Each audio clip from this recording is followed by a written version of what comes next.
রাইন সম্পর্কে এবং ধর্ম সম্পর্কে চতুর্দিক দিয়েই এটা কিন্তু আমাদের একটা কাঠাম।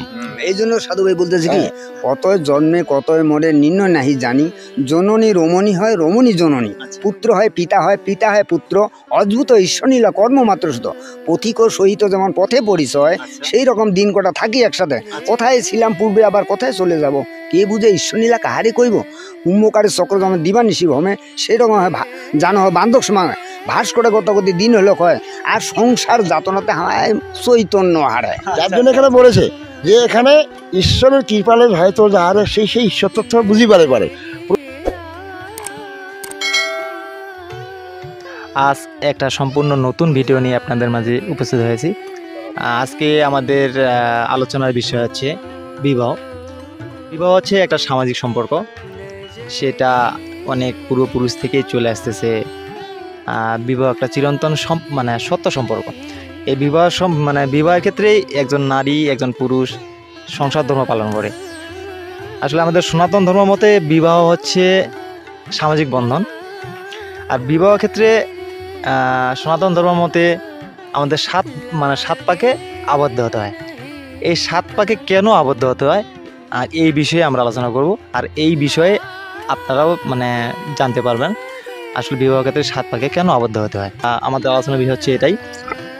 তো আমি আমার সামনে দুজন ধর্ম বিষয়ে বিচক্ষণ ব্যক্তি আছেন, এনাদেরকে প্রশ্ন করব যে বিবাহ ক্ষেত্রে আমাদের 7 বন্ধনে 7 পাকে কেন আবদ্ধ হতে হয়। এই 7 পাকের অর্থ সুন্দরভাবে ব্যাখ্যা করবে। আপনারা আশা করি আমাদের সাথেই থাকেন এবং সম্পূর্ণ ভিডিওটা দেখেন, তাহলে হয়তো বুঝতে পারবেন। তো নমস্কার।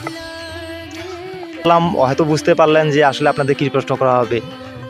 তো এটাই আমার আলোচনার বিষয় হচ্ছে আজকে এটাই, যে বিবাহ ক্ষেত্রে আমাদের 7 বন্ধনে 7 পাকে কেন আবদ্ধ হতে হয়।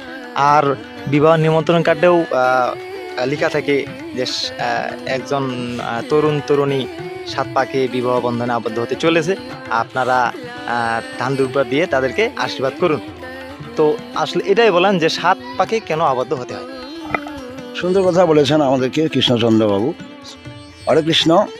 বিবাহ বন্ধন এটা একটা আমাদের ধর্মীয় বন্ধন। একে বলা হয়, বিবাহ কথাটির অর্থ হচ্ছে অপর জনের একজন কন্যা নিয়ে এসে তাকে সম্পূর্ণ আপন করতে বহন করা, খাদ্য থেকে বস্ত্র আদি লজ্জা নিবারণ, তার যত কিছু দায় আমাকে একজন তার স্বামীকে গ্রহণ করতে হবে। এর নেই হচ্ছে বিবাহ, সব কিছু বহন করতে হবে।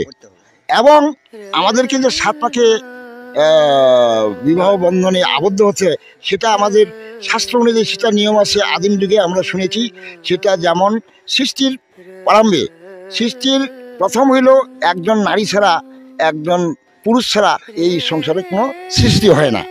যার জন্য স্ত্রীটাও মায়ের মতো, মাটাও কিন্তু স্ত্রীর মতো। যে আমরা পরিবর্তন কিভাবে দেখব, আমরা পরিবর্তন দেখব এখানে শিব আমরা পেয়েছি, শিবপুরাণেও পেয়েছি যে শিব যখন শক্তিকে গ্রহণ করেছিলেন তখন উনি 100 বার তার সামনে জন্ম মৃত্যু প্রদর্শন করেছিলেন। যার জন্য শিব তখন তাকে গ্রহণ করেছিলেন। যার জন্য আমাদের মধ্যেও সেটা বিবাহ বন্ধনের সময় 7 পাক, অর্থাৎ সেখানে অগ্নিকে সাক্ষী রাখতে হবে এবং তার সঙ্গে 10 মহৎ ব্রাহ্মণ, আরও 2জন গণ্যমান্য বড় ছোট, এরা সবাই থাকবে। ওরা সবাই জানবে যে অমুক জনের মেয়ে অমুকের ছেলে, 2 জনকে আমরা একটা বিবাহ বন্ধনে আবদ্ধ করলাম এবং তার দায় দায়িত্ব সম্পূর্ণ সেই ছেলেটি বহন করিবে। এই হচ্ছে বিবাহ। এটা আমাদের রাইন সম্পর্কে এবং ধর্ম সম্পর্কে চতুর্দিক দিয়েই এটা কিন্তু আমাদের একটা কাঠাম। এই জন্য সাধু ভাই বলতেছি কি, কতই জন্মে কতই মরে নির্ণয় নাহি জানি, জননী রমণী হয় রমণী জননী, পুত্র হয় পিতা হয় পিতা হয় পুত্র, অদ্ভুত ঈশ্বরনীলা কর্ম মাত্র শুধু, পথিক ও সহিত যেমন পথে পরিচয়, সেই রকম দিন কটা থাকি একসাথে, কোথায় ছিলাম পূর্বে আবার কোথায় চলে যাব, কে বুঝে ঈশ্বরনীলা কাহারে কইব, কুম্ভকারের চক্র যেমন দিবানিশি ভমে, সেই রকম হয় জানো হয় বান্ধব সময় ভাস করে গতগতি দিন হলো কয়, আর সংসার যাতনাতে হায় চৈতন্য হারায়। যার জন্য এখানে বলেছে যে এখানে ঈশ্বরের কৃপালে হয়তো যার সেই ঈশ্বর তথ্য বুঝি পারে। প্রভুর কৃপা, ভক্তের ভক্তি থাকতে হবে। বিবাহ বন্ধনে আপনারা তো সঠিকভাবে বিবাহ বন্ধনটাকে সঠিকভাবে আপনারা গুছাইতে পারেন, আপনাদের সংসারের মধ্যে সুখ ছাড়াও শান্তি আসবে না কোনো দিন। এটাই হলো শাস্ত্র সিদ্ধান্ত। তো আরেকটা বিষয় তুলে ধরি, যে বিবাহ ক্ষেত্রে যে অগ্নি সাক্ষী রাখে, অগ্নি সাক্ষী রাখে কিন্তু সাত পাক ঘুরতে হয়, তাই না? বর এবং কনেকে সাত পাকে ঘুরতে হয়। তো এখানে যে অগ্নি সাক্ষী রাখা হয়, অগ্নিকে কেন সাক্ষী রাখা হয়, এই বিষয়টা যদি তুলে ধরেন। যে কোনো জিনিস প্রত্যেকটা জিনিসের একটা সাক্ষীর প্রয়োজন আছে। কিন্তু আমাদের এই সংসার ক্ষেত্রেও যদি বলি, একটা যেমন কোনো কাজ করতে গেলে একজনকে সাক্ষী রাখতে হবে। তদ্রূপ আমাদের এটা ধর্মীয় ব্যাপার, যেহেতু কাজে ধর্মের মধ্যেও অগ্নি একজন দেবতা। এখানে বলছে অগ্নি দেবতা এবং বরুণ দেব, এরা যে প্রয়োজন আছে আমাদের যে কোনো ধর্ম কাজের। জলের দরকার আছে, আগুনের দরকার আছে, এবং সঞ্চার দরকার, একটা বাতির দরকার, একটা প্রদীপের দরকার আছে। তো এগুলা দেওয়ার উদ্দেশ্যেই এরা আমাদের হচ্ছে সাক্ষী স্বরূপ, যে এরাই বলবে যে না, ওনার মেয়ে ওনার ছেলে দুইজনে আমি সেখানে ছিলাম তার বিবাহের বন্ধনের মধ্যে। আমাদের বিবাহ হলো 8 প্রকার: দৈব বিবাহ, পিশাচ বিবাহ, আসরিক বিবাহ, তারপর প্রজাপত্য বিবাহ, আবার গন্ধর্ব বিবাহ। এরকমভাবে আমাদের শাস্ত্রের মধ্যে 8 প্রকার বিবাহ আছে। যে সবচেয়ে ভালো প্রজাপত্য যেটা বিবাহ, সেটাই হচ্ছে কিন্তু বিবাহের মধ্যে শ্রেষ্ঠ বিবাহ। তাহলে প্রজাপতি বিবাহ হচ্ছে আমাদের মধ্যে শ্রেষ্ঠ বিবাহ।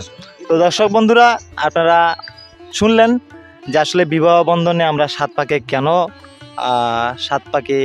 কেন আবদ্ধ হই। আর বিবাহ একটা সামাজিক বন্ধন। এই বিবাহের ক্ষেত্রেই একজন সমাজে আমরা সুন্দরভাবে চলাফেরা করতে পারি। আর বিবাহ যদি না থাকতো তাহলে হয়তো আমরা কেউ থাকতাম না এই পৃথিবীতে। আর কি বলবো, তো আজকে আলোচনা এই পর্যন্তই।